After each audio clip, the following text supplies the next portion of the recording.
That don't work. Hold on. There we go. That's better.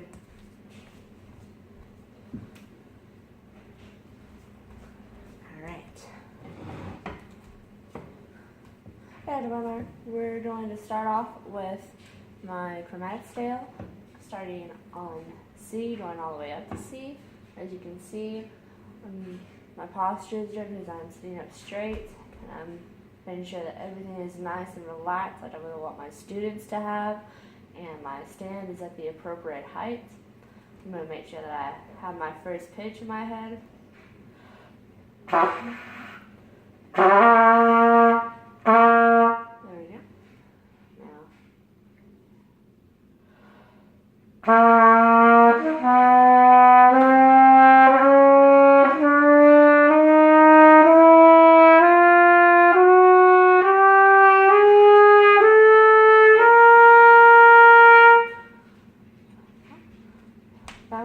That went pretty well. I should have used a little more air because I felt myself getting weak at the end, and I would want my kids to crescendo on the last note, and I would probably have them do it in half notes just so they get comfortable to it. But I made sure that I wasn't tightening up anything to go up to that higher C, which I know some of my kids would want to do. And if none of them were able to actually go hit up to the high C, then I would want them to just go up to their limit, just as long as they're actually learning on how their instrument really is and how to finger all the notes. Then I would be able to work up their muscles by just having them slowly descend up by using the air. And I would probably have one-on-one time with the students that were having a lot of problems playing up their notes, just so that I would be able to see them like see what they're doing with their body and see how I can correct it. Because most of the time, at least I know with me, I have a tendency to put pressure in unnecessary areas, like in my lips or in my shoulders, and I would just make sure that they would stay relaxed during the entirety of it, like make them take a nice deep breath in through the diaphragm for about 2 counts instead of just 1 maybe, so that they can go up and learn how comfortable it can be. So for the next scale, I'm going to do my C major scale. I'm going to make sure that they know to kick out the slide on the D. So here we go.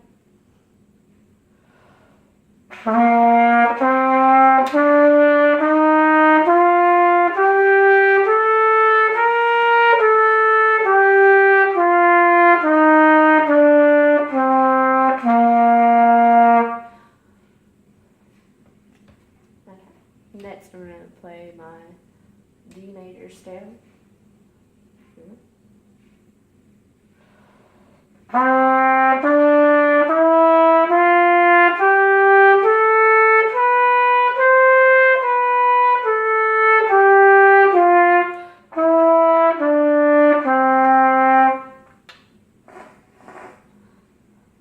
That one, I took a breath in the middle of it, which isn't bad for a beginner to have to do. If they need to take it into the air to make it all the way up to that D, then I would want them to do it. I would also make sure that they know exactly which notes they're going to play differently that aren't natural. So I would have them speak and tell me the notes of the scale and which notes are going to be sharp, since it has 2 sharps in the scale, and I would want them to tell me that it's that it's F sharp and C sharp. Okay. I'm going to be playing my E flat scale next, and before this, like I said, I would have them tell me what notes are going to be flat in this. So of course it's going to be B flat, E flat, A flat, There we go.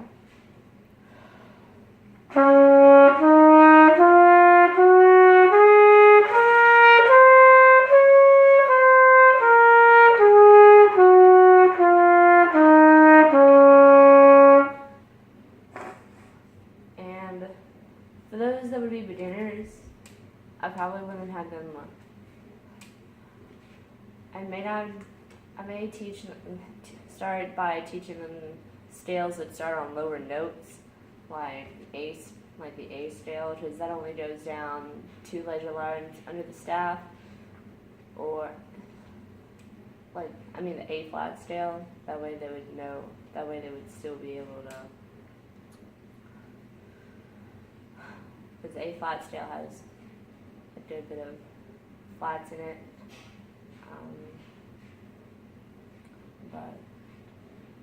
and it's in a more comfortable range.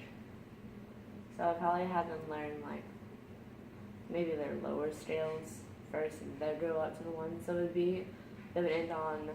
would have higher pitches in it, that go up to E and that go up to F and everything like that. But for my next one, I'm going to play my F major scale.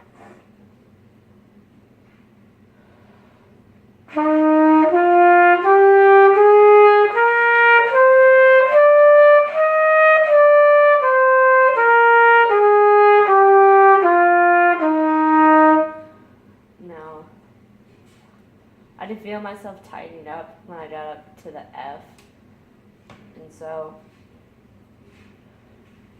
for my kids, actually let me try and play that again, but this time I'm gonna relax my shoulders before I play it, and I'm gonna push all of my air out and then take a nice deep breath in, so that I don't want to squeeze to get out those last pitches.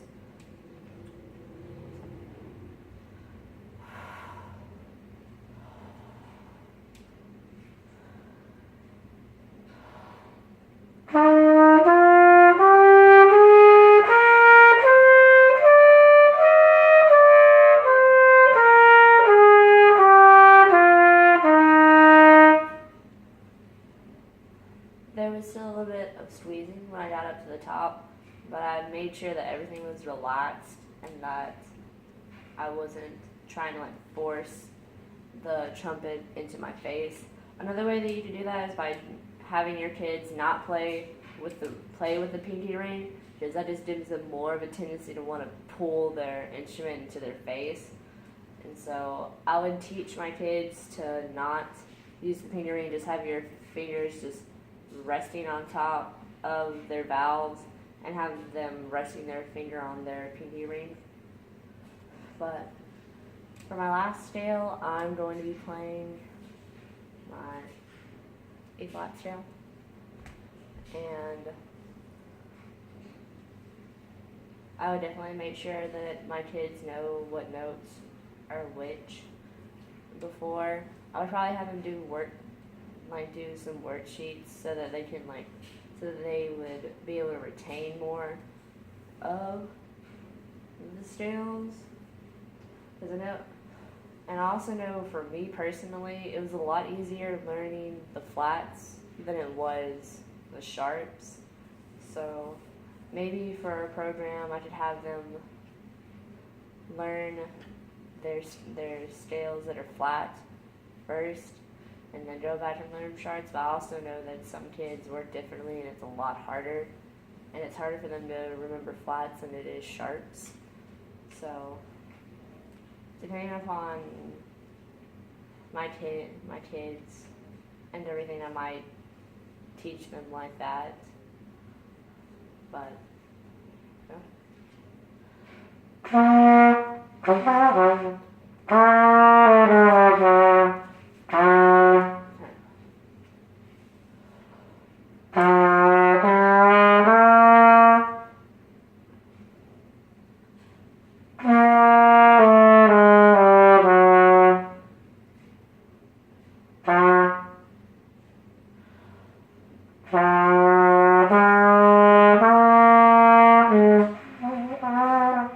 that seems I'm forgetting my own scale. the way that I don't remember is that I B E A. I count up like 4. Like I count up 2, like B E A, and then I add another one because it's always going, like the name is always going to be the flat that's before the last flat. So it'd be B E A D, and since A comes before D, it's going to be your A flat major scale, but it's going to have 4 flats in it, if that makes any sense.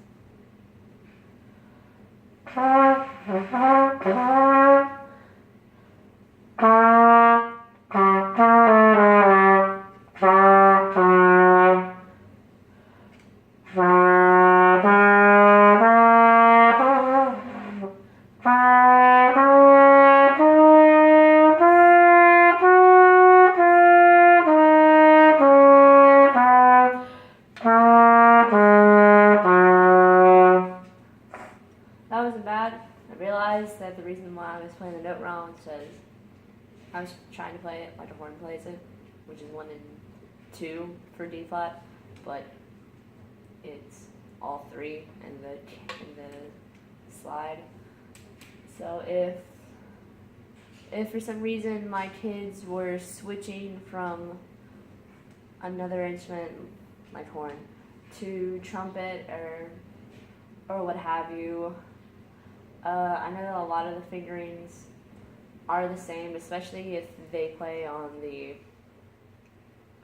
just on the F side instead of the B flat side. They could finger all of the notes the same as they would on a trumpet, and I've heard that it would have them have better pitch accuracy if they were to play on the F side more than the B flat side. I haven't really tested this theory, but it would make more sense. So you could end up teaching your kids like how to play on the F side first, and then have them transition over to the B flat side once they fully know the pitches in their head, especially with all the missing partials on horn. And so that would make it easier for a trumpet player or for a horn player to transition into a trumpet player, because they can finger literally all the same notes. They would just be having to push more air. Okay, so I'm actually going to start off with number 24, which is lightly row. I'll play the top split.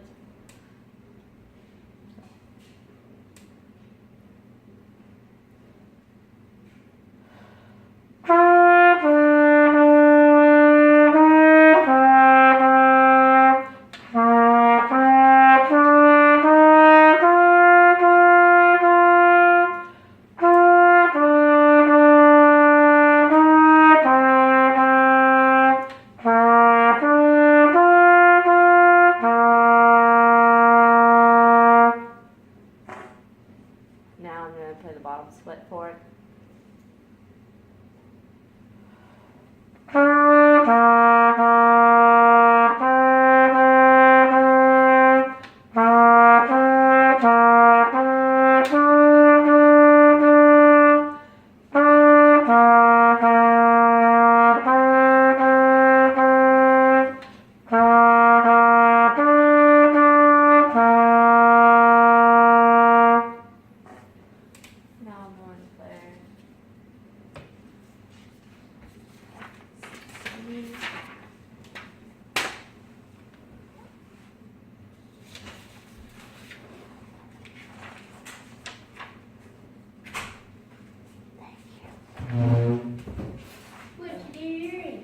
Making a video for Waymire. You can go ahead and say hi. Hello. Hello. Yes, all of my roommates are here supporting me. Just try to find this number. It's all the way over there. There we go.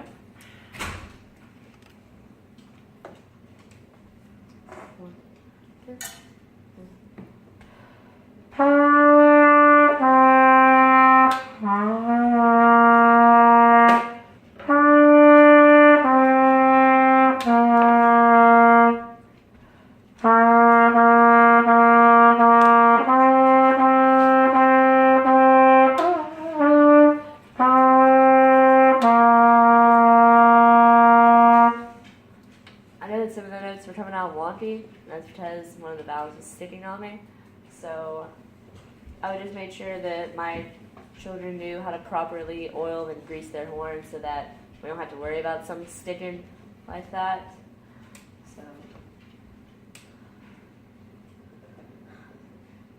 it may also have been because I was kind of like pushing the button down at an angle, and so I think that you should have your fingers right on top and not like have them at any weird angles or something like that, because I know that they'll want to stick a little bit.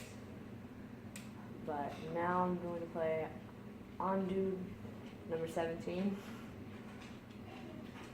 1, 2, 3.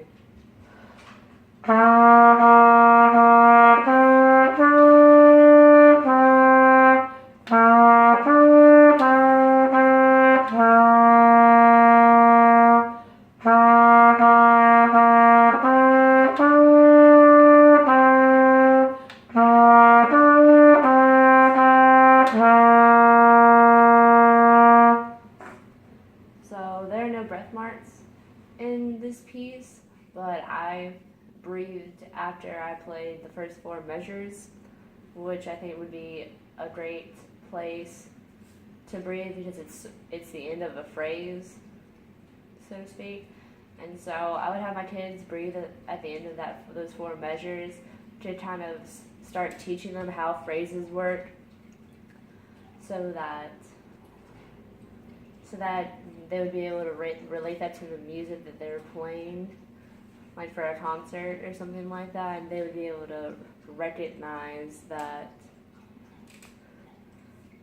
the like pauses in music are sometimes more than just or to breathe, but they also make music themselves.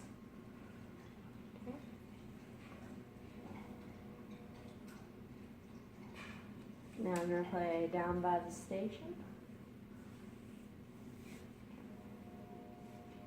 1, 2, 3.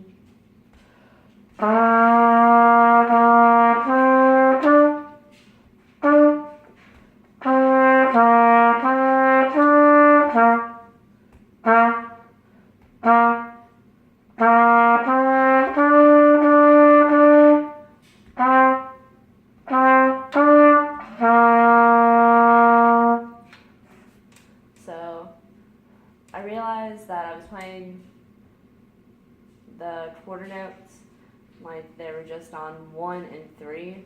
I was clipping them and it didn't make any musical sense. So if my students were doing that, I would have them practice an exercise that would make them play more like legato quarter notes, something like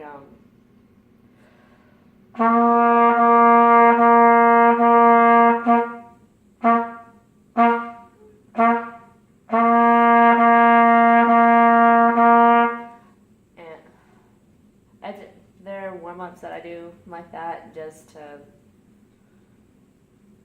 make me hold out for the actual note value.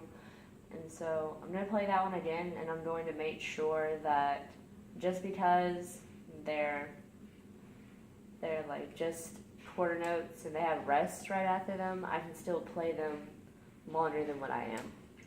So here we go.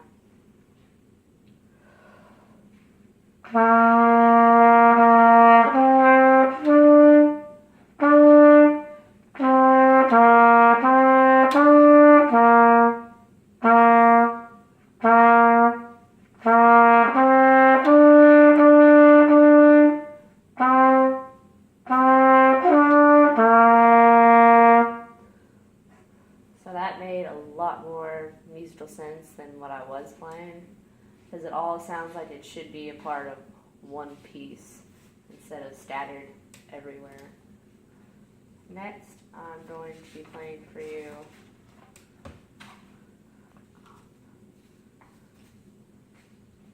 Mary Ann, which is 38. And there would be naturals in here, which is a low note that maybe my kids haven't learned yet. And so I would have them go through and just get the feeling for that pitch and that note in the note. It's kind of getting a little low in the horn, but here we go.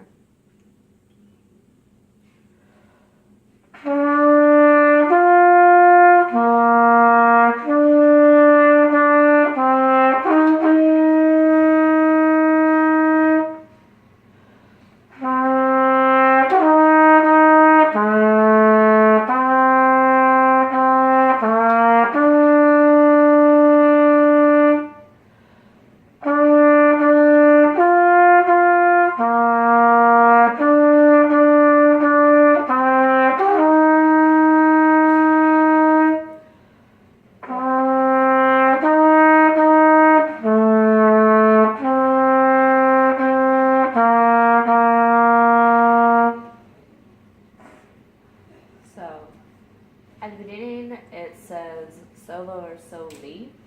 So maybe if there were any people that were feeling confident or that wanted to play the solo on this piece, I would have them play it, or I would have just a section play just so that they can start learning like music. I'm silly. The differences between like a whole band playing in just a specific section or just one person playing, because it has solo / soli at the beginning, so maybe I would just have one section play that, and then at the next phrase where it says tutti, I would have the entire band play with them, and then it goes back to solo / soli, so I would have that other section played again, and then at the end they all play together. So I would teach them, I would have a certain section, maybe trade off the sections every now and then to give each section like their own time to do it and to learn each other's sounds. And that would also maybe help me figure out people that were having trouble with the music or with the fingerings, because I know that I was playing the right pitch when I played the F natural, but it sounded kind of off, and it's probably because it's a minor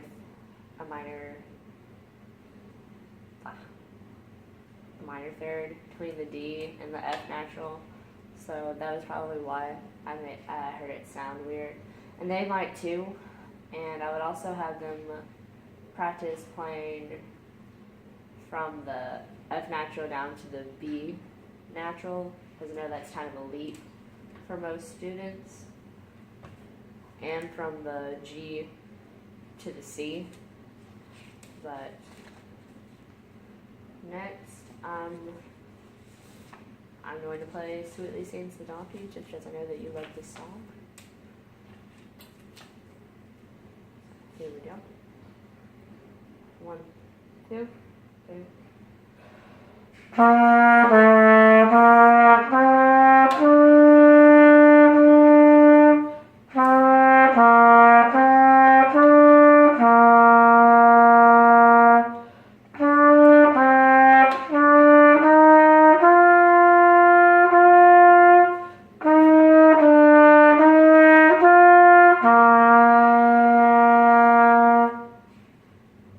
My timer is about to get out, so I'm going to have to make 2 videos for you, just a forewarning. And since this isn't around, I would have them play it. So like I might have woodwind